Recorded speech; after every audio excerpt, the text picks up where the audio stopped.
السلام عليكم ورحمة الله وبركاته. ازيكم يا بنات؟ عاملين ايه؟ يا رب دايما تكونوا بخير وكويسين. ما تنسوش اللايك والشير للفيديو وتفعلوا علامة الجرس واشتراك للقناة. النهاردة هنعمل مع بعض البطاطس الفريسكس بطريقة سهلة جدا وبسيطة وزي ما بتتباع في هاردس وبقية المحلات.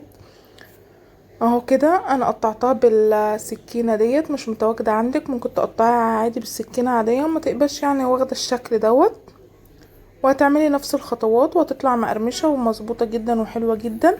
الاول هتحطيها في مية، تغسليها كويس وتحطيها في مية وملح لمدة نص ساعة.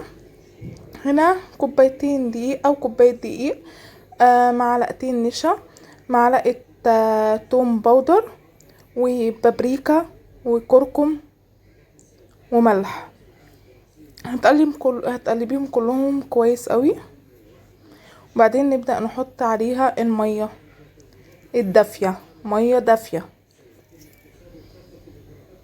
هتنزلي عليها بالتدريج لحد ما تحسي ان السمك بتاعه حلو. يعني الاول هتحطي عليها ربع كوباية مية وتقلبيها، وبعدين تحطي عليها حبة مية كمان او كده وتقلبيها لحد ما تحسي ان هي سايلة او كده. بعدين تحطي فيها البطاطس وتقلبيها بالبطاطس كويس قوي وتحطيها في التلاجة لمدة نص ساعة.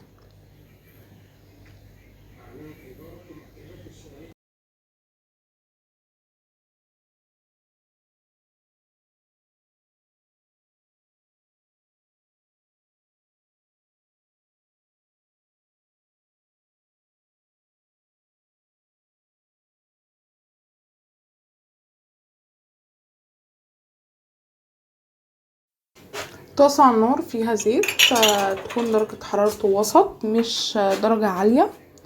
هتحط البطاطس قطع قطع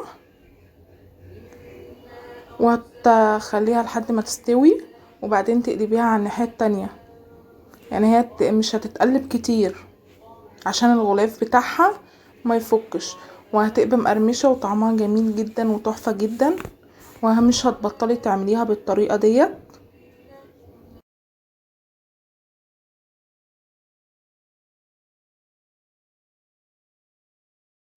او كده. وبعدين هتطلعيها على مناديل مطبخ وتحطيها بقى في الطبق وتاكليها جنب الكاتشب او المايونيز، وطعمها تحفة بتقرمش وخطيرة.